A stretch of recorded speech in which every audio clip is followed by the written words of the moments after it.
네, 안녕하세요 여러분. 문도구의 주간 K리그 36라운드 리뷰에 오신 것을 환영합니다. 오, 렛츠 겟 잇. 감독님, 이번 K리그 36라운드 어떻게 보셨나요? 사실 이번 36라운드에서 우승이 결정이 날 줄 알았고 강등권 싸움은 더 치열할 줄 알았는데 우승이 결정이 나지 않았습니다. 그리고 강등권 싸움은 더 치열해지면서 누가 진짜 떨어지냐 이런 싸움이 좀 많았던 것 같습니다. 저도 마찬가지로 강등권 싸움은 성남을 제외하고는 아주 박빙이었고, 저번 주에 말씀드렸던 포항에 이제 우승 트로피가 도착을 했는데 다시 서울로 리턴이 된. 잘 갔어요. 트로피 잘 갔어요. 네, 약간 그런 느낌의 엄청난 박빙 경기였던 것 같습니다. 이번 36라운드에는 상위 스플릿 화요일에는 포항 대 울산, 전북 대 강원, 인천 대 제주, 그 다음에 하위 스플릿 수요일은 수원 대 대구, 서울 대 김천, 수원 FC 대 성남 경기를 했는데 포항 울산 경기에 대해서 말씀해 주실 수 있나요? 정말 재밌는 현대가 더비 이후에 또다시 두 번째로 큰 더비죠. 그렇죠, 동해안 더비죠. 동해안 더비. 오후 3시에 포항에서 열렸던 경기가 있었습니다. 동해안 더비에서 저희가 첫 번째로 본 것은 과연 울산이 트로피를 들어 올릴 수 있냐 이 부분이었는데, 울산이 선제골을 가져갑니다. 엄원상 선수의 크로스를 박호 선수가 이제 때려 넣으면서 울산이 스코어를 먼저 가지고 갔는데, 이 부분에서 제가 이제 볼 수 있었던 거는 현대가 더비 이후에 울산은 확실히 조금 피곤해 보이는 모습들이 보였던 이번 라운드인데요. 전반전에 포항이 조금 더 주도권을 가져가면서 계속 뒷공간 침투라든가 신진호 선수의 좋은 킥들로 인해서 굉장히 경기가 열렸던 걸 볼 수가 있는데, 엄원상 선수의 크로스로 인하여서 박호 선수가 이제 또 골을 넣으면서 항상 전반전에 좋은 활약을 보여주는 박호의 모습을 볼 수 있었던 전반전인데, 울산이 1대0 리드를 못 이어가면서 동점을 당하고 결국 트로피를 들어올리지 못했는데요. 이 부분에 있어서 제가 좀 설명할 부분들이 있는데, 많은 팬분들은 울산이 내려앉아서 축구했다, 혹시 그렇게 생각하셨나요? 이게 애매한 게 내려앉지도 않고 전방 압박도 아닌 약간 애매한 수비 형태였어요. 이제 좀 축구는 좀 늘었네요. 많이 늘어야죠. 이제 축자를 돼야죠. 그래서 저도 경기를 보고 이제 두 번 종목을 더 돌려봤는데, 울산이 내려앉은 게 아니었어요. 전방 압박을 갔는데 그 전방 압박이 효과적이지 못해서 포항이 쉽게 풀어나왔고, 풀어나오다 보니까 어떻게 돼요? 내려앉게 된 거죠. 여기에서 이 내려앉았을 때도 보면 가운데 미드필드 사이에 갭이 너무 멀었고, 또 계속 제가 하는 말이 있지만 내려앉았다는 건 뭐예요? 공간을 좁히고 지키겠다죠. 네. 근데 여기서 계속 제가 맨날 말하는 그 윙어들 엄원상이랑 박호가 너무 끌려다녔어. 상대 센터백이나 신진호한테 계속 끌려나가다 보니까 완데이손이라든가 이런 선수들이 편하게 공을 받는 경우들이 많이 나왔고, 그러면서 자연스럽게 울산이 흔들렸다. 그래서 울산이 의도적으로 내려앉아서 수비에서 1대0을 지키려고 했던 게 아니라 앞에서부터 싸우는데 그 싸우는 걸 잘 못해서 결국에는 실점까지 하면서 1대1 무승부가 났었던 경기다 라고 저는 봤고요. 홍보 감독님의 교체 카드가 전 결코 그렇게 좋다라고 생각하지 않습니다. 어떤 부분에서? 현대가 더비 전에 FA컵도 했고요. 또 현대가 더비를 했고. 거의 박싱데이 수준. 그쵸. 근데 FA컵 전에 또 경기가 있었고. 네. 그 다음에 또 네 번째 경기잖아요, 이게. 네. 그럼 박싱되고 힘들잖아요. 네. 근데 마틴 아담이 비교적으로 레오나르도보다 많이 안 뛰었어. 그래서 선발로 나왔어, 이번 경기 때 마틴 아담이. 근데 이총용 선수도 선발로 나왔단 말이야. 근데 이총용과 마틴 아담을 빼고 레오나르도와 원두재 카드. 거기서부터 게임이 끝났어. 내려앉아있다 카운터택을 치려면 스트라이커가, 빠른 스트라이커도 중요하지만 좀 더 볼을 사실 그쵸, 지켜줄 수 있는, 등 지고 네. 지켜줘서 우리 미드필더들이 들어오면서 플레이할 수 있는 역할을 해줄 수 있는 포드가 있어야 되는데, 네. 마틴 아담을 빼버리더라. 그때 마틴 아담 교체당할 때 표정 표정 많이 안 좋았죠. 클로즈업 되는데. 약간 나 왜 빼지? 그렇다고 마틴 아담이 못하지는 않았거든요. 그날 경기도 네. 마틴 아담이 준수하게 했습니다. 네, 잘했어요. 네. 근데 마틴 아담을 빼버리고, 또 한 가지의 문제점은 박호가 전반전에는 항상 조지아 아자리야. 그쵸. 조지아의 메시. 근데 항상 후반전에 경기력이 좀 떨어집니다. 그게 체력이 부족해서 그런 건가요? 체력보다는 모르겠어. 나도 그 정확한 이유는 모르겠는데, 후반전에서 야, 쟤 또 바짝 압박 나가라, 너 왜 이렇게 타이트하게 안 맞냐, 이런 항상 오더들이 있는 것 같은데, 어쨌든 바코도 이번 후반전에 경기력이 그렇게 좋지 않았거든. 그 사람들이 그렇게 연차를 쓰고 화요일 3시에 경기를 보러 왔는데 굳이 거기서 캡틴을 뺄 필요가 있었나, 여기서 선수 보호를 할 이유가 있었나, 이런 생각이 좀 많이 드는 경기지 않았나. 조금은 소극적인 운영을 택한 홍명보 감독이었다. 아직 2경기 남았다. 2경기 중에 무승부 한 번만 하면 된다.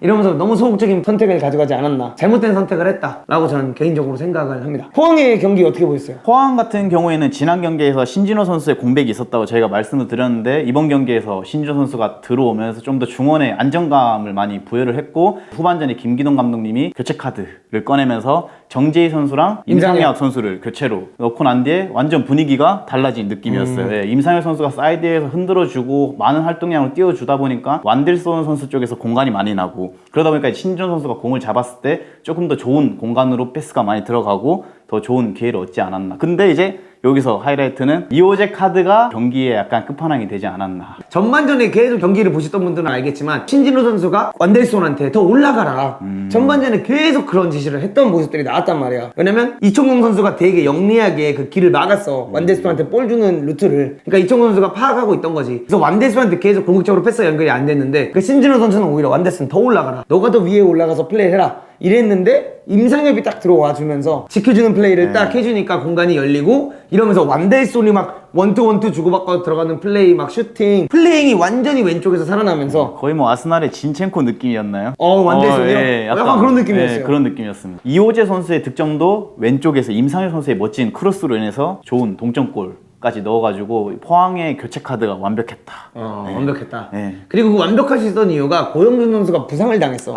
근데 그 부상을 당해서 이호재 카드가 좀 더 빨리 발동됐거든. 그쵸. 그러니까 그거는 뭔가 오히려 약간의 호재죠, 호재. 호재였어. 악재가 아니라 호재였던 네, 거지. 호재였죠. 그리고 나서 경기 말미에 고추 뿌리기를 제대로 할 수 있었거든. 이호재 선수에게 마지막에 기회가 나왔었어. 근데 거기서 선택을 잘못해서 이제 아쉽게 포항 입장에서는 1대1 무승부가 되었는데, 어쨌든 이번 경기에서 이제 재밌었던 부분들은 울산이 99.9999998%였는데 그거를 99.99999%까지 올려놨다. 그리고 이호재 선수랑 김기동 감독님의 인터뷰를 보셨나요? 봤죠. 스틸리아드에서만큼은 절대 트로피 못 올린다. 내가 정말 존경하는 선배님이시지만 여기서만큼은 못 든다. 근데 사실상 울산 요즘 99.999% 갔다. 그런 말을 하셨죠. 이번 경기에서 포항과 울산 한 명씩 키플레이어들을 뽑자면은 누구라고 생각하세요? 이거는 뭐 하나 둘 셋 해서 말해도 당연히 일단 포항은 하나 둘 셋 신진호. 어쩔 수가 없어요. 네, 이거 어쩔 수가 없습니다. 축구 도사야, 축구 네, 도사. 거의 뭐 혼자서 플레이메이킹 다 하시고. 그리고 또 이제 저희가 어제 또 가서 신진호 형님을 만나고 오지 않았습니까? 선수 쪽에서 그걸 찍고 왔어요. 근데 신진호 선수님한테 심지어 이 질문을 했어. 팬분들이 요즘 축구 도사라고 생각한다는데 축구 쉽냐? 그러니까 형이 웃으시더라고. 울산 같은 경우에는 키플레이어 뽑기가 굉장히 어렵지만 그래도 득점을 한 바코가 그래도 받아야 되지 않을까라는 생각을 합니다. 그리고 이제 다음 경기는 전북 대 강원의 경기였습니다. 이 경기는 어떻게 보셨나요? 전북 강원 경기 같은 경우에는 뭔가 전북에게는 악재투성인 경기였는데 어떤 악재들이 있었죠? 김진수 선수, 맹성훈 선수, 한교원 선수가 부상으로 못 나왔고, 그렇죠. 그리고 홍정호 선수가 벤치에서 받은 경고 누적으로 인해 경기에 또 결장을 했고, 감독님까지. 감독님까지 퇴장으로 이번 경기에 벤치에 못 앉으셨는데, 그런 약간 최악의 상황에서도 승점 3점을 가져가는 경기를 하면서 뭔가 0.0001이라도 우승할 수 있는 확률을 가져오지 않았나 이번 경기에서. 그러나 이제 경기력 자체에는 뭔가 좋은 평가를 할 수가 없었지만 지지 않는 DNA, 그 1대0 승부를 끝까지 마무리 지으면서 승점 3점을 딱 가져오는 모습을 본 경기지 않았나. 저는 개인적으로 이제 강원이 너무 찬스가 많았어요. 강원 자체가 5-3-2로 나왔어요. 주로 이제 원래는 이정엽을 가운데 놓고 양현준이랑 김대원을 놓으면서 굉장히 공격적인 플레이를 많이 가져간 팀이잖아요. 근데 이번 경기에서는 이정엽 선수가 안 나오게 되면서 투톱으로 나왔어요. 미드필드 셋에 5백. 그래서 5-3-2로 서서 그냥 아예 안 나와. 역습 축구 하겠다. 뒷공간 때려 넣겠다. 빠르게 공격을 가겠다. 가장 중요한 것 중 하나가 딸려나가면서 계속 수비하는 게 아니라 전북이 들어오게끔 만들더라고. 그래서 들어오게 만들어서 자르면 카운터택을 가고. 전반전에 구자랑 선수가 이제 코너킥에서 세트피스에서 헤딩 득점을 하면서 1대0 리드를 가져갔잖아요. 네. 근데 이 가져가면 강원도 아침을 나가야 되는 팀이야. 근데 그러려면 1대0이 된 순간부터는 어떻게 해요? 내려앉아있을 수가 없고 그쵸, 공격적으로 나가고 압박을 나올 수밖에 없잖아. 네. 근데 여기서 이제 최용수 감독님의 뭔가 경험에서 우러나오는, 아니 어차피 1대0이다. 우리 안 나간다 끝까지. 그래서 5-3-1 끝까지 지키더라고. 그래서 간격을 지키면서 계속 5-3-1을 지키다가 한 번씩 카운터택을 치는 그런 좋은 장면들을 계속 만들어냈고, 후반전에 이제 갈레고가 들어오면서 약간 그 균형이 깨지긴 했어. 가운데 셋이 이렇게 있다고 치면 이 갈레고가 계속 공격적인, 어떻게 보면 더 롤을 부여받고 있잖아. 네. 그러니까 얘가 계속 잘려나가더라고. 그래가지고 후반전에 막 조규성 들어오고 송민규 들어오고 막 이승기 들어오고 하면서 후반전은 뭔가 그냥 주고받고 이런 기회들이었다고 보면 되는데, 사실 강원에게 훨씬 더 위협적인 기회가 많았다.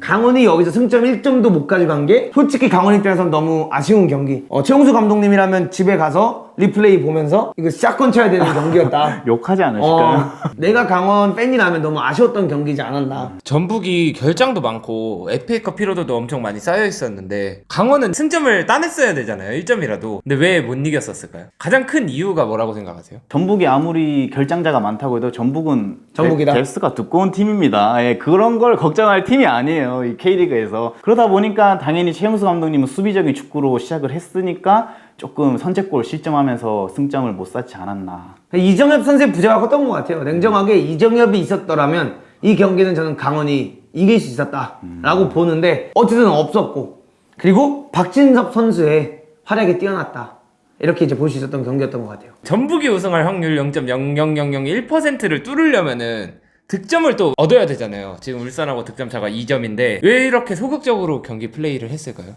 일단 이런 부상 인원에 대한 그런 게 있고, 피로도. 그 다음에 전북 같은 경우에는 이제 진짜 말 그대로 주전 선수들이 많이 빠진 상태에서 백승호라든가 김문환, 박진섭은 또 선발로 나왔어요. 그러니까 이 선수는 지금 몇 경기째 선발로 이렇게 힘들게 뛰는지 모르겠어. 그래서 나는 솔직히 경기를 보면서 뭐 박진섭 선수도 똑같지만 이제 김문환과 백승호는 계속 대표팀에도 뽑히는 자원이기 때문에 사실 피로도가 엄청날 거란 말이지. 근데 김문환 선수나 백승호에 난 부상이 솔직히 좀 염려가 됐는데, 아니하다랄까 김문환이 또 교체아웃이 되는 걸 볼 수 있었는데, 이제 그런 부분 때문에 소극적일 수밖에 없지 않았나 이런 생각을 하고, 경기 결과만 어떻게든 가져오자 이런 마인드이지 않았을까. 이번 경기에서 전북과 강원의 키플레이어를 뽑자면 누구라고 생각하세요? 뭐 전북은 당연히 하나 둘 셋 하면 또 똑같이 나오시는 거 똑같이 아니에요? 나올까요? 하나, 둘, 셋. 박진섭. 박진섭. 이거 절대 짠 거 아니에요? 저는 이제 강원의 MVP 같은 경우에는 누굴 뽑아야 될지 모르겠어요. 어차피 졌기 때문에. 저는 이제 김대현 선수의 활약도 좋았다라고 볼 수 있고, 케빈 굉장히 좋았다라고 볼 수 있고, 윤석영 선수도 굉장히 좋았다. 뭔가 그런 느낌을 받을 수 있었던 경기였는데, 한 명을 뽑아야 된다고 하면 김대원을 뽑을 것 같습니다. 그 다음 경기는 인천 대 제주의 경기였습니다. 이 경기는 어떻게 보셨나요?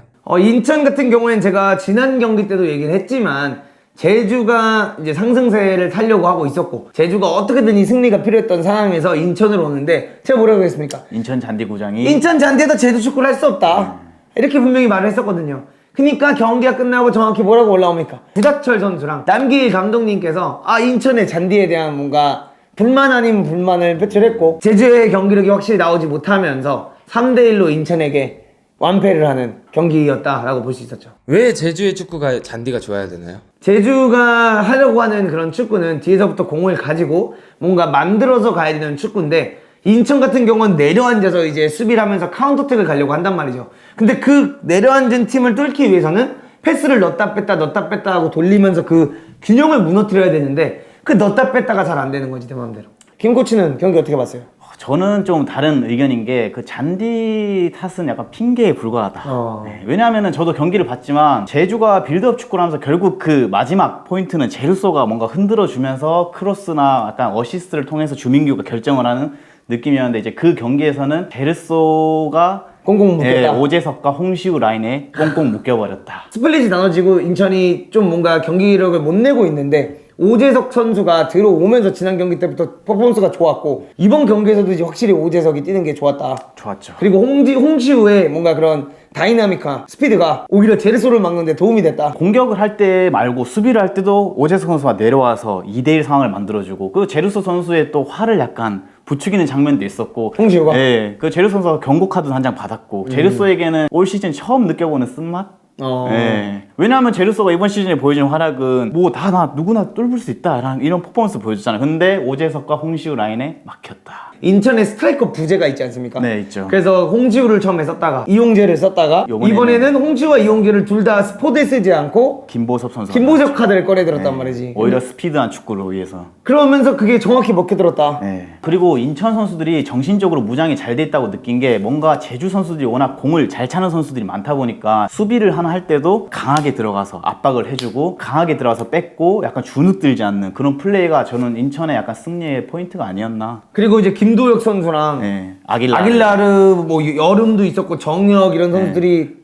경험 있는 선수들이 있는데 네. 오히려 그 선수들을 쓰지 않고 네. 어린 카드들을 넣었단 말이지. 이 선수는 진짜 제가 봤을 때 주목을 좀 해봐야 될 것 같아요. 누구 있나요? 바로 인천의 왼쪽 윙포드로 나오는 김민석 선수라는 선수인데 2002년생입니다. 근데 이 선수가 이번 시즌 정규리그에서 2경기밖에 안 뛰었고 이번 이제 파이널 매치 때 선발로 나왔는데 이번 시즌에 과연 3경기를 뛴 선수가 맞나? 그리고 2002년생이 맞나 싶을 정도로 엄청난 활약을 펼쳐줌으로써 또 인천의 조성환 감독님의 약간 명장인가? 약간 이런 느낌까지 들 정도의 경기가 아니었나. 제가 보기에는 그 제주가 그 잔디에서 고전할 걸 알고 볼을 돌리면서 축구하는 걸 알기 때문에 앞에 홍시우 오른쪽, 네. 김보섭 스트라이커, 네. 왼쪽에 김민석 이 빠른 선수 3명을 놓음으로써 뭔가 카운터택을 더 빨리 가겠다. 네. 이런 게 보였던 장면이고 골 장면에서도 제가 계속 말했던 것처럼 홍시우의 결정력이 너무 아쉬웠다라고 했는데 김동준 골키퍼가 하나 줬어요. 실책을 했죠. 슈팅을 가져가거나 뭐 이럴 줄 알고 오히려 선수를 막으려다가 네. 알을 까면서 볼이 가랭이 사이로 빠지면서. 알이 까면서 홍시우에게 골을 하나 줬고 전반전에 또 어시스트 해주고 경기 끝나고 이제 홍시우 선수가 이제 우는 모습을 우리가 볼 수가 있었는데 야 이런 걸 보면서 뭔가 현재 인천이 ACL에 가까워지고 있다. 네, 엄청 가까워지고 있다. 그리고 경기 끝나고도 퇴근길 인터뷰에서 인천 인스타그램에 올라온 게 있어. 네. 3글자로 오늘 경기를 표현하자면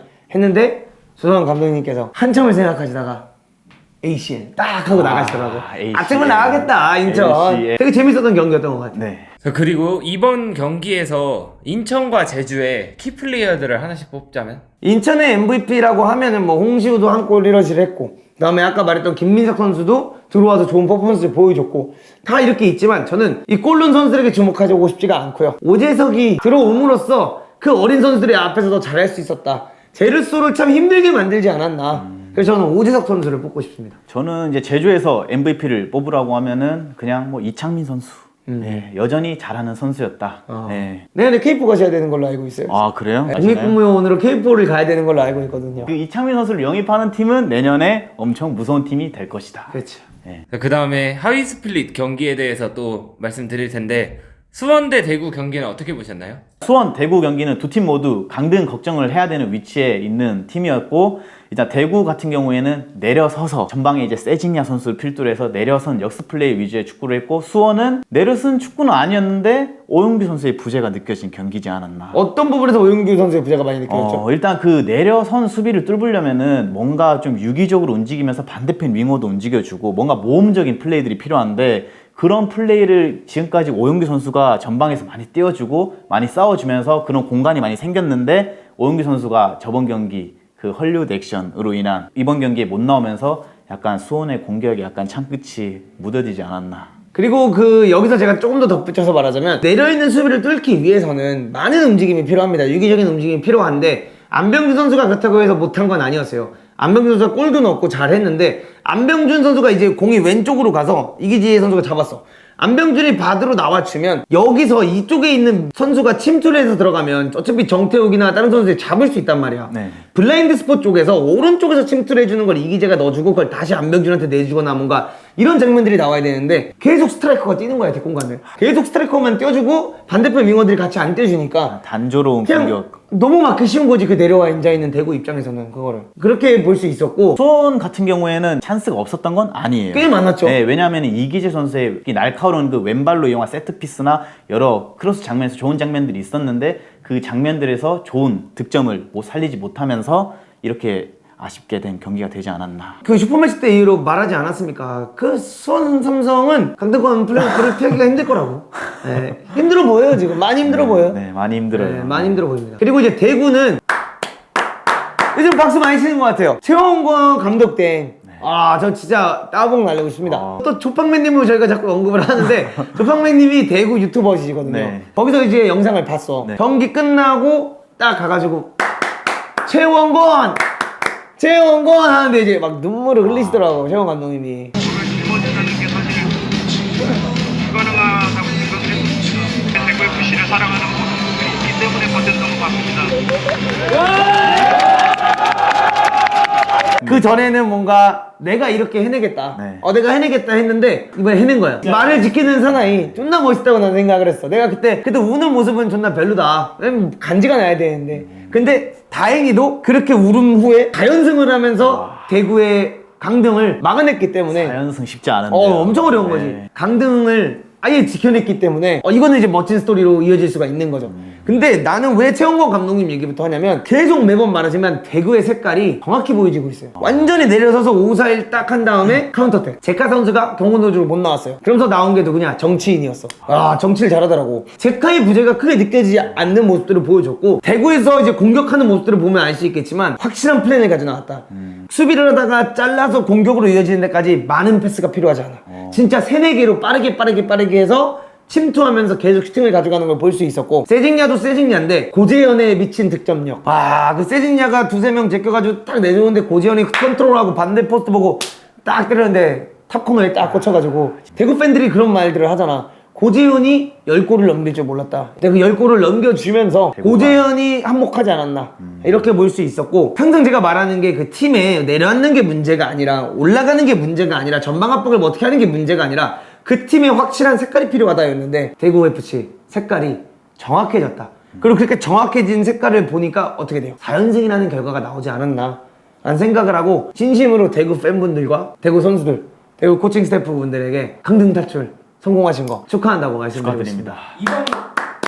그리고 여기서 이제 대구가 저는 왜 색깔이 있다 이렇게 더 덧붙일 수 있으면 교체 카드 5개 쓰지 않았습니다. 그러니까 언더를 사용했지만 굳이 5개 쓰지 않은 거야. 왜? 경기를 이길 때는 교체를 많이 하는 게 중요한 게 아니거든. 내가 생각하는 내 팀의 색깔에 맞는 베스트 11명이 뛰고 3명만 교체해도 충분히 이길 수 있는 게 축구라는 거야. 근데 그거를 언더를 쓰기까지 했어요. 근데 심지어 그 언더 선수가 풀타임까지 출전을 했죠. 황재원 선수가 풀타임까지 출전을 했는데 네. 언더를 썼지만 시간 끌려고 교체를 막 하고 막 이렇게도 할 수 있잖아. 근데 추가 시간이 지어졌을 때 괜히 교체했다가 골 먹을 수도 있는 거잖아. 그 깡이 보였던 경기이지 않았나. 그러면은 이번 경기에 키 플레이어는 누가 있었을까요? 일단 수원 같은 경우에는 뭐 아까 말씀드렸다시피 이기재 선수를 꼽을 수 있고, 왜냐하면은 이기재 선수가 수원의 약간 날카로운 크로스나 킥력으로 수원의 공격을 이끌지 않았나. 네. 그리고 이제 뭐 대구 같은 경우에는 또 말을 안 할 수가 없죠. 세레모니를 엄청나게 보여주고 경기 끝나고 We are 대구, We are 대구를 시전한 세징야. 가 당연히 저는 키플레이였다 라고 볼 수가 있는 게 1골1호시를 했어요. 고재현 선수의 골 장면에서도 공이 넘어왔을 때 혼자서 그거를 고군분투해서 2명 사이에서 지켜내면서 어그로를 다 끌어놓고 진짜 편하게 마무리할 수 있게 고재현한테 연결해준 패스 완벽했다 라고 볼 수가 있고, 이 2번째 골에서도 정말 매력적이었는 게 키가 엄청 큰 선수는 아니잖아요, 세징야가. 네. 근데 박스 밖에 쪽에서 이제 있었고 왼쪽에서 막 공이 돌아갔어. 홍철 선수가 막 주고받고 하고 있는데 딱 홍철이 와이드에 벌려서 이제 크로스가 올라갈 상황이 되니까 그 빈 공간을 정확하게 찾아 들어가서 헤딩으로 마무리하는 그런 모습들을 봤을 때 세징야가 이건 키플레이어였다, MVP였다 라고 이제 볼 수 있었던 경기였습니다. 이제 다음 경기는 서울대 김천인데 이 경기는 어떻게 보셨어요? 이 경기는 일단 다이다이 경기였거든요. 김천이 그렇죠. 이거 만약에 서울이 이기는 순간 네. 서울도 그 위기 발동, 그렇죠. 물러설 곳이 없는. 물러설 경기였죠. 곳이 없는 네. 단두대 매치였다 라고 이제 볼 수가 있는데, 조금 이해할 수 없는 라인업이지 않았나. 그렇죠. 이해할 수가 없었죠. 일르첸코를 선발로 안 쓰고 기성용을 선발로 안 쓴다? 이길 마음이 있는 건가? 근데 제 생각에는 이제 안익수 감독님이 경기에서 좋은 결과를 못 가져오다 보니까 안 되겠다, 활동량으로 밀어붙이자. 활동량으로. 네, 그럼 빠르고. 본인이 그 추구하던 네. 빌드업 축구, 네. 위기 상황에는 안 쓰는 건가요? 이번 경기에서는 그 빌드업 축구가 없어졌어요. 없어졌다? 그냥 오로지 승점을 얻기 위한 처절한 축구였다. 서울 팬분들한테 죄송할 수 있지만 죄송한 게 아니라 현실을 말해주는 걸 수도 있죠. 안익수 감독님이 처음에 감독으로 부임해서 보여줬던 그 센세이셔널한 패스, 익스볼이라는 얘기까지 나왔잖아요. 이번 경기에서는 그 익스볼은 도대체 어디로 갔는가? 무조건 승점을 쌓기 위해서 사이드백이 전방으로 올라가질 않아요, 웬만하면. 내려앉아서 철저한 역습 축구로 하는 모습을 보였던 경기였습니다. 근데 이 경기에서 이제 나상호 선수의 활약이 어떻게 보셨나요? 일단 서울 같은 경우에는 그 내려서서 축구를 하면서 전방에 이제 조영욱, 나상호, 강성진 이 선수들이 움직여줬는데, 강성진 선수는 뭐 빠른 스피드보다는 약간 볼 드리블링을 통한 기회를 만드는 선수고, 나상호랑 조영욱 선수가 상대편 뒷공간으로 많이 침투를 해주면서 기회를 많이 찾았는데, 뭔가 역습을 나갔을 때 나상호 선수가 항상 그 역습의 상황에서 크로스를 올린다든지 슈팅을 한다든지 마무리를 지어주는 모습이 인상적이었다. 그리고 어떻게 보면 이제 기성용과 일류첸코가 후반전에 투입이 됐지만 뭔가 전반전에 이제 체력을 좀 아껴놨다가 어린 선수들과 활동량으로 조금 더 싸워주는데, 실제 시작하자마자 이제 스코어를 가져왔단 말이지.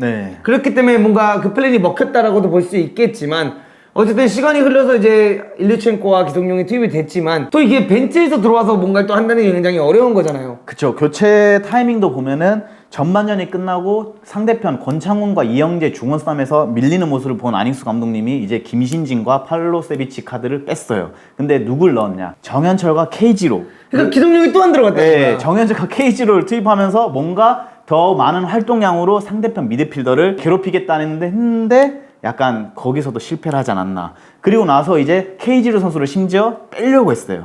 교체로 들어간 선수를 또 맞아, 빼려고 맞아. 했어. 근데 이제 거기서 김진아 선수가 부상을 입으면서 약간 KG로 선수가 김진아 선수를 자리로 들어가고 기성용 선수가 공격형으로 들어가는 모습을 보여줬는데 그 좋은 활약을 보여주기에는 너무 짧은 시간이었고 또 그 시간 동안 FC 서울이 좀 약간 지키는 축구를 하면서 뭔가 모험적인 플레이가 안 나오다 보니까 추가 득점이 없었던 그런 경기였던 것 같습니다. 저는 이제 전부터 계속 말해왔지만 이게 FC 서울이 그런 축구를 하려고 하는데 정현철 선수랑 기성용 선수랑 맞지 않아요. 그러니까 정현철 선수도 좋은 선수거든. 딱 보면 되게 좋아. 피지컬도 좋고 플레이도 나쁘지 않아. 볼도 나쁘게 안 차. 근데 그냥 리틀 기성용 같아. 같은 유형의 선수가 두 명이나 그 자리에 과연 필요할까? 이런 생각이 난 굉장히 많이 들었었는데 오늘 경기도 이제 그런 부분들이 좀 드러난 게 아닐까?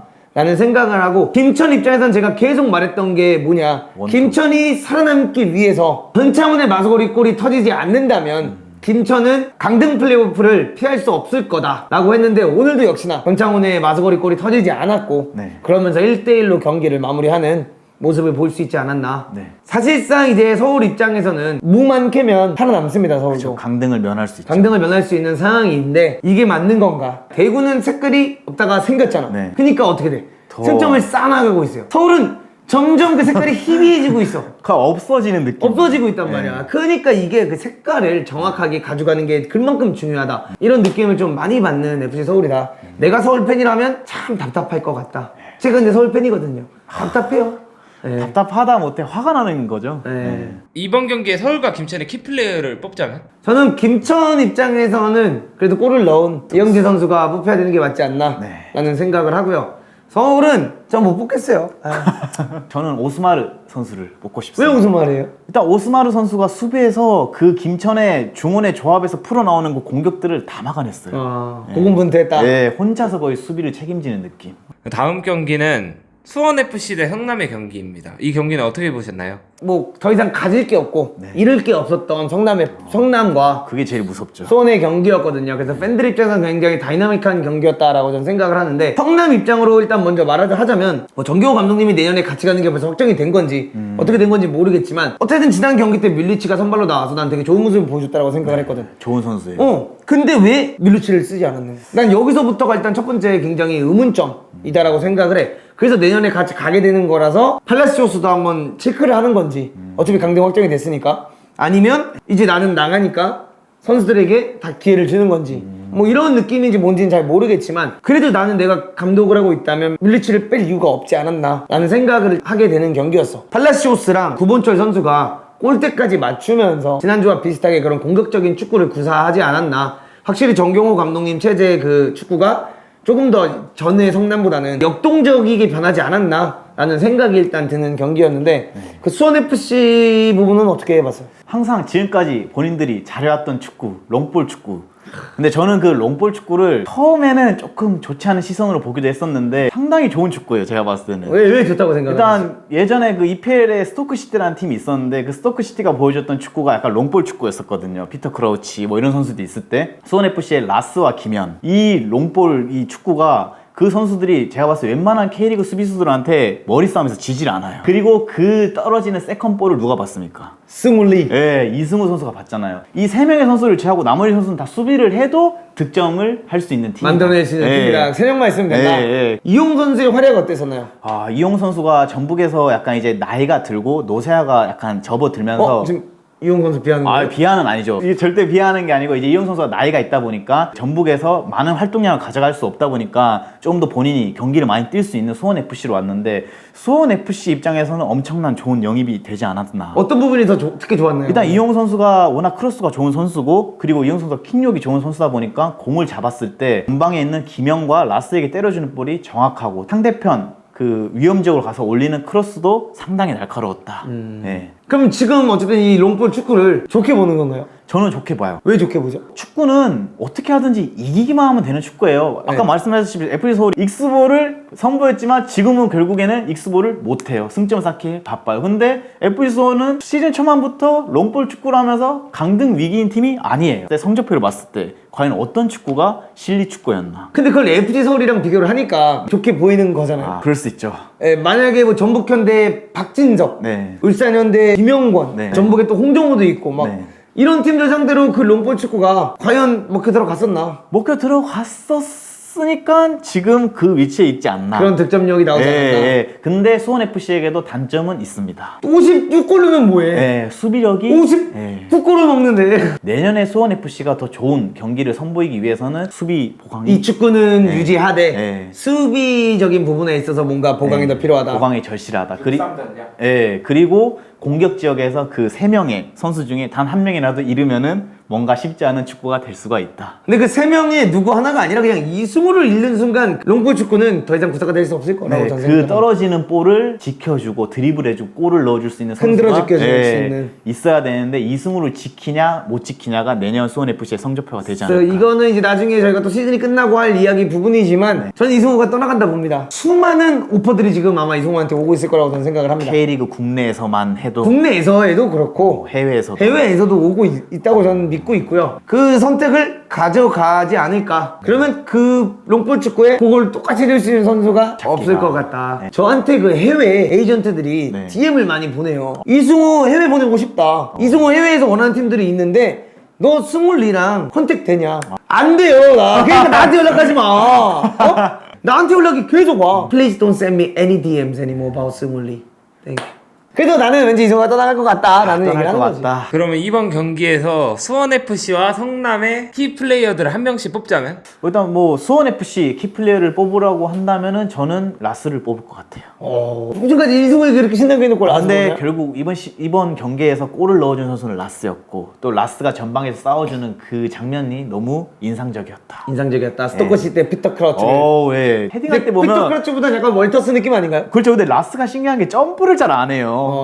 게을러. 몸으로 버티면서 자리를 차지하고 이걸 하는데 K리그에서 당연히 수비수가 없어 거의 내가 봤을 은근히 때. 빨라. 빨라요 이 라스 선수가. 네, 라스를 저는 꼽겠습니다.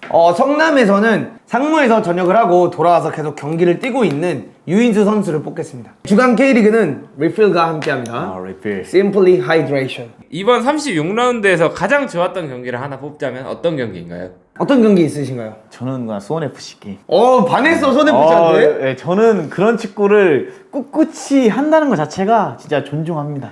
저는 그 축구를 존중 안 하는 게 아니에요. 실점률이 너무 높기 때문에 존중하지 아. 않는 거예요. 실점이 많은 것까지도 괜찮은데 득실차가 네. 마이너스냐는 거지. 난 그래서 존중을 안 한다는 거야. 그때 저는 진짜 K리그에서 오랜만에 제대로 된 롱볼 축구를 본다. 왜냐면 K리그가 최근에 뭐 과르디알라 볼, 병수볼, 익수볼 유럽에서 진행되고 있는 그런 빌드업 축구를 많이 모방해서 경기에 나서고 있었는데 그 빌드업 축구가 막연한 시장에서 롱볼 축구가 틈새로 들어와서 엄청나게 좋은 득점을 보여주고 있다. 그 득점 잘 넣는 건 인정이니까. 진짜 놀라운 경기력입니다. 저는 하나 뽑아야 된다면 뭐 어쩔 수 없죠. 이번 라운드의 하이라이트 동해안 더비. 포항. 동해안 더비를 뽑은 이유가 아직 확정이 안 됐다. 강원의 독수리 그 홈에 가서 쉽지 않죠. 쉽지 않다. 네, 그거 절대 쉽지 않다. 않아요. 그리고 아챔을 노려야 되는 이 지금 강원과 제주가 남았기 때문에 울산이 이제 우승이 99.99%였기 때문에 팬분들 축하드리지만 아직 두 경기가 남았다. 근데 동해안 더비에서 그게 두 경기가 남을 수 있게끔 만들어진 거기 때문에 더 재밌지 않았나라는 생각을 합니다. 그럼 가장 재미없었던 경기 하나를 꼽자면? 저는 김천과 서울 경기 뭔가 중원 싸움은 팽팽했는데 결정을 내줄 수 있는 선수가 없었다. 그럼 이번 36라운드 MVP를 또 뽑아야겠죠. 누가 될까요? 난 단연코 신진호. 이거 너무 팬심 아니에요 진짜 이거는. 저는 눈물을 흘린 홍시우 선수. 인정. 뭐 1골 1어시까지 했고요. 네, 저는 홍시우 선수를 뽑겠습니다. 그럼 MVP는 아니었지만 기대가 되는 선수가 있을까요? 그 인천이 지금 ACL 티켓을 따냐 못 따냐 이런 얘기가 많이 나오고 있는데 그 오지삭 선수의 복귀가 굉장히 큰 관심거리가 아닌가 이런 생각이 좀 드는 것 같습니다. 지금 승점으로 봤을 때 울산이 우승 거의 확정이라고 볼 수 있고 김천과 수원이 플레이오프 진출할 가능성이 매우 높아졌는데 여기에 대해 한마디 하실 게 있을까요? 울산의 우승 확률은 솔직히 말해서 큰 변수가 없는 이상 울산이 우승을 할 것이고 강등 플레이오프가 누가 될 것이냐가 팽팽한데 김천과 수원이 김천 같은 경우에는 플레이가 나쁜 건 아니에요. 짜임새 있는 플레이는 하는데 그 원톱에서 터져주는 득점력이라든가 아니면은 권창훈 선수의 득점포가 언제 터져주냐가 이제 관건이 될 거고 수원은 좀 많이 막막해요. 예, 수원은 뭐 이게 코멘트를 많이 드릴 수가 없는 게 지금 뭐 당장 이 팀을 변화시키는 것도 단기간에 어려운 일이고 오윤규 선수가 돌아왔을 때 더 좋은 활약으로 수원을 강등 플레이오프에서 구출을 해야 되지 않나. 저는 그냥 냉정하게 봤을 때 강원이기 전북이랑 경기를 뛴 거를 이제 토대로 한다고 하면 무섭다. 일단은 현재 리그에서 가장 어시스트를 많이 한 김대원이 있고 그렇다고 골을 못 넣는 것도 아니야 지금 김대원이. 골도 많이 넣고 있고 강원의 짜임새 5-3-2로 딱 서가지고 기다렸다가 카운터 치는 그 짜임새 매서워. 울산이 고생할 거라고 저는 생각을 하고요. 이게 폭탄 돌리기가 지금 진행이 되고 있다라고 하는데 강원이 그걸 받아서 제주한테까지 넘겨주면서 끝나지 않을까. 그 우승 트로피가 포항에 갔다가 강원에 갔다가 제주까지. 제주까지 왠지 갈 것 같다. 제주도 쉽지 않을 텐데. 저는 이제 이 강등권은 끝났다. 서울이 플레이가 안 좋고 뭐 안 좋지만 살아남았다 이제. 왜냐면 김천이 이겼더라면 이거는 서울이 위기가 오고 내가 말한 것처럼 수원과 서울이 강등 플레이오프에 가는 거였는데 김천이 서울을 못 잡으면서 사실상 끝나지 않았나 라는 생각이 좀 드는데 마지막 변수 하나는 서울이 잃을 게 없는 성남을 만납니다. 그렇다고 성남이 모든 걸 던지고 지금 경기를 하는 게 아니거든요. 경기력이 나쁘지 않아요. 4경기 열심히 뛰어요. 공격력이 좋아. 네. 그래서 성남이고 그 마지막 경기는 또 당신이 좋아하는 수원FC. 수원FC야. 두드려 맞을 수도 있어요. 그 두 팀의 변수가 아닌 이상은 사실상 김천과 수원이 강등 플레이오프를 나갈 것 같다라는 생각을 합니다. 김천은 이제 플레이오프 사실상 확정인데 K2에서 2등 유력한 팀이 대전과 안양이에요. 이 팀과 경기를 치렀을 때 이길 수 있는 가능성이 좀 있을까요? 김천이 만약에 이제 그 뒤에서 2등을 해서 올라오는 2등과 뛴다라고 가정하면 엄청 힘든 경기가 될 겁니다. 허나 김천이 경기를 이기고 있지 못해도 지진 않아요. 예전부터 계속 말해왔지만 김천은 강등 플레이오프 가도 안 떨어집니다. 이건 근데 저는 좀 반대되는 의견인데 이게 올라오는 팀이 화력이 무서워요. 올라온 무섭지. 팀이 이빨 꽉 깨물고 들어와서 그 상승을 바탕으로 아마 저는 쉽지 않은 싸움이 되지 않을까 김천에게. 근데 이번 시즌에는 그 승강 플레이오프가 이제 홈앤어웨이로 진행이 될 텐데 그 진행이 됐다고 했을 때 김천이 쉽게 지는 팀이 아니다. 그렇기 때문에 뭔가 홈에서 김천이 이길 것 같고 원정 가서 비기는 승부를 가져가지 않을까 이런 생각을 하고 있습니다. 그럼 수원은 올라오는 다른 팀이랑 플레이오프에서 마주쳤을 때 승리할 수 있는 확률이 어느 정도 될까요? 수원은 저희가 확신 있게 답변을 못 드릴 것 같습니다. 워낙 최근에 보여주는 경기력이 좋지 않기 때문에 분위기도 다운돼 있고 그래서 K2에서 올라오는 팀이랑 만약에 경기를 하게 되면은 아마 쉽지 않은 경기가 되지 않을까. 또 아까 저희 가라고 하셨는데요. 네. 저는 수원이 강등 플레이오프 가면 떨어질 거라고 봐요. 확신입니까? 네. 이거 수원 팬분들 화 많이 나시겠는데요? 안 그러면 제가 틀린 거를 수원 선수들과 코칭 스태프들이 증명해 주신 그쵸, 거고 증명을 해야 그러면 됩니다. 또 그 증명해 주신 거고 그럼 제가 그냥 내가 틀렸구나 그리고 강등 안 당한 거에 대해서 축하드린다 말씀드릴 수 있습니다.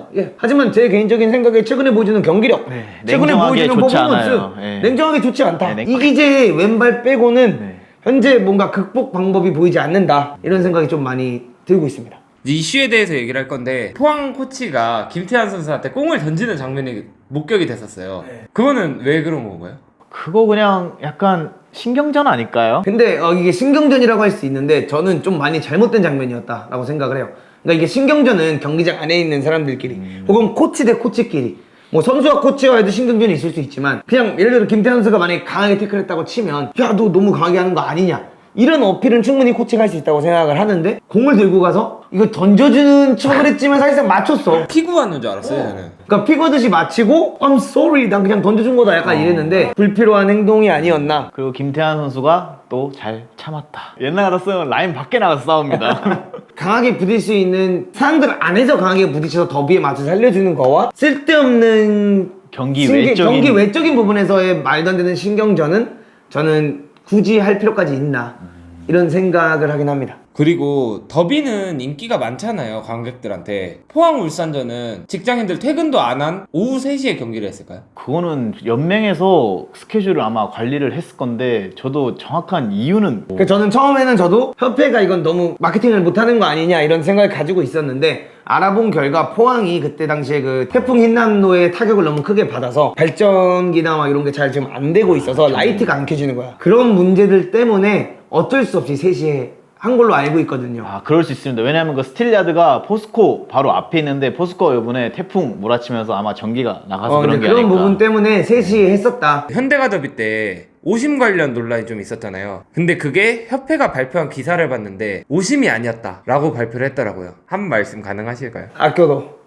넌 아껴도. 이건 내가 해야지. 알겠습니다. 또 게스트가 또 욕먹는 거 내가 싫기 네, 때문에. 알겠습니다. 말도 안 되죠. 이게 어떻게 오심이 아니야. 진짜 말도 안 되는 거예요. 근데 지나간 일이잖아요, 사실. 돌이킬 수 없는 일이에요. 경기를 그 장면부터 다시 서령호가 한기원을 차면서부터 다시 시작할 수 있는 것도 아니고 그때로 돌아갈 수가 없는 거기 때문에 협회 입장에서는 심판을 보호해주는 역할을 하는 건 맞아요. 보호를 한 거라고 생각을 하고 오심이었다라고 말하는 순간 전북 팬들 들고 일어납니다. 뭔가 경기 다시 해라 뭐 이런 거부터 좀 잡음이 나올 수 있다라고 저는 생각을 해서 넘기자 이렇게 되지 않았을까 저는 생각을 해요. 근데 오심은 확실히 오심이 맞고요. 그게 진짜 오심이 아니라고 축구협회 관계자분들과 심판분들이 생각을 한다면 저는 할 말을 잃었습니다. 오심도 경기에 일부인데, 그러니까 일부야. 네. 일부고 나도 K4 있을 심판들이랑 많이 싸우지만 경기 끝나고 할 수 있는 건 아무것도 없어. 그리고 벌써 다른 라운드가 또 치러졌고 저 결과가 바뀌는 결과가 건 바뀌는 게 아니니까. 근데 그러니까 정말로 그게 오심이 아니다라고 생각을 하진 않으셨으면 좋겠다. 아니면 왜 서령욱 장면이 오심이 아닌지에 대한 명백한 이유를 확실하게 설명을 해줬으면 어땠을까. 그래야 팬들도 안 답답할 수 있고. 네. 그리고 그 기준이 명확해야 다음에 그런 상황이 또 나온다면 기준이 좀 명확해야. 명확할 수 있지 않을까 이런 생각을 하는 것 같아요. 근데 오심이라고 저는 아직도 생각합니다. 그리고 오영규 선수도 오심이 아니라고 또 오심이지 않나? 모르겠어. 이거는 근데 약간 서령무 선수 거는 되게 오심이다라고 명백히 말을 할 수가 있지만 이번 건에 있어서는 제가 어떻게 보냐 차이인 것 같아요, 솔직히. 다리는 걸려 넘어졌고 네. 허나 다리가 넣었지만 뭔가 벌써 넘어지면서 넣은 느낌도 없잖아, 있고. 애매한 것 같아요. 박스 아니기 때문에 참 어려운 문제라고 저는 어려운 생각합니다. 문제라도 그러니까 이렇게 어렵기 때문에 네. 이건 그냥 관점의 차이다. 예. 이제 37라운드 대에서 얘기를 해볼 건데 10월 16일 날 모든 경기를 한 번에 해요. 그럼 강원대 울산, 수원 더비, 수원대 수원 FC, 제주대 전북, 대구대 김천, 서울대 성남, 인천대 포항인데 다음 주에 기대되는 경기가 혹시 있을까요? 저는 수원 더비. 수원 더비가 왜 기대가 되시죠? 수원 FC 입장에서는 경기를 즐기면서 나올 거예요. 또 요번에도 스토크시티의 느낌이 나는 롱볼 축구. 수원은 지금 분위기가 좋지 않아요. 간절해야 돼요. 그래서 이 두 팀의 대결이 약간 같은 지역 더비이기도 하고 기대가 됩니다. 사실 수원FC가 원래 2부에 있었는데 올라온 거잖아요. 네. 2부에 올라온 팀이 사실 여기서 수원 삼성이 진다 하면은 강등 확정일 거야, 내가 알기로. 우리 2부에서 왔거든? 너네 이제 1부 가. 그럼 이제 빅버드의 주인이 바뀌어야 되는 거 아닌가요? 약간 그런 관전 포인트가 있지 않을까 네. 생각을 하고, 제가 이제 가장 기대가 되는 경기는 어쩔 수 없습니다. 강원대 울산입니다. 우승 트로피가 99.99에서 뭔가 50%까지 쫄지 100%가 돼있지. 2002년 월드컵 레전드 감독들의 대결. 그게 이제 기대가 되는 경기지 않을까. 폭탄 돌리기 경기. 네. 37라운드에 좀 주요 결정자를 말씀해 주실 수 있나요? 이거는 제가 이제 좀 보려고 일부러 네, 가져왔고요. 정확한 정보를 위해서. 강원FC 같은 경우에는 이정엽 선수의 그 발목 부상 여부가 어떻게 되냐에 따라서 출전을 할 수 있을지 없을지가 뭐 관심 분야가 될 수 있을 것 같고요. 울산은 아마노 준의 그 사후 징계 때문에 현재 또 못 나오니까 좀 울산 팬들 입장에서는 되게 안타깝지 않을까, 이런 생각이 들고요. 전북 같은 경우에는 이제 홍정호 선수의 그 경기 때 밖에서 퇴장이었기 때문에 다이렉트였던 걸로 알아요. 그렇기 때문에 이번 경기까지 또 홍정호가 못 나온다. 뭐 맹성훈 선수랑 한규원 선수의 이제 그 뇌진탕 증세 언제까지 갈지 모르기 때문에 그 여부도 좀 관심 분야가 되지 않을까 생각을 하고요. 네, 그 외에는 뭐 크게 포인트가 없는 것 같습니다. 네. 그럼 강원대 울산은 경기 결과를 어떻게 예측하세요? 저는 울산. 저는 왠지 독수리. 수원대 수원FC, 수원 FC. 수원 FC 승. 제주대 전북, 전북 승. 전북. 대구대 김천. 대구. 이제 강등권 탈출했다. 맥주 파티 좀 하지 않았을까? 눈물을 보이신 감독님의 마지막까지 유종의 미를 거두지 않죠. 저는 왠지 그건 무 나올 것 같아요. 무. 무. 서울대 성남, 무? 저도 무승부 예상. 무 아니면 성남. 네, 저도 무승부 아니면 성남입니다. 인천대 포항. 포항. 근데 이 둘도 엄청 치열할 거예요. 아, 치열해요. 치열해요. 예, 공격력도 좋고. 저는 왠지 무 바라봅니다. 무가 많네요, 상당히. 네, 무 바라봅니다. 아, 그리고 이제 이번 라운드의 베스트 골 5 보고 오시죠. 오재석 슬쩍 툭 뛰어지고 골이에요!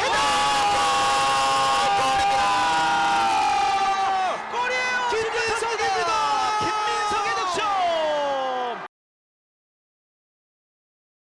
하면 지금도 안병준 선수에게 세징야 버텨냈고요. 세징야 열렸습니다.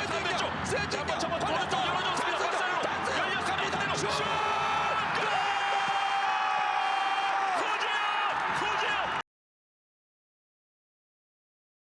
그리고 다시 깔아서 줍니다. 고승범 이영재 굴절 동점골을 만들어내는 이영재입니다. 1대1 승부를 원점으로 돌려서 다시 시작하게 만듭니다. 2대1 찬스입니다. 지금 공격 숫자가 앞에 적지 않아요. 킥보스 적지 있어요. 않습니다. 2대1 3대3이 됐습니다. 자, 앞쪽으로 연결. 시우대요. 홍시호입니다. 올 시즌 첫 번째 득점입니다. 홍시호 첫 어시스트에 이어서 첫 득점을 만듭니다.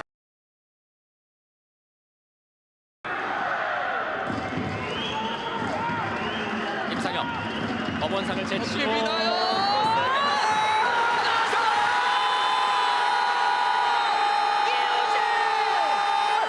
이호재가 결국 승부를 원점으로 돌립니다. 네, 여러분, 오늘도 이렇게 문도구의 주간 K리그 오셔서 같이 시청해주셔서 감사하고요. 또 이게 너무 요즘 박싱데이이기 때문에 저희가 하루 늦어서 업로드하는 부분은 이해 부탁드리고, 일요일에 있는 경기 끝나고 다음 주에 37라운드 주간 K리그로 찾아뵙도록 하겠습니다. 시청해주셔서 감사합니다.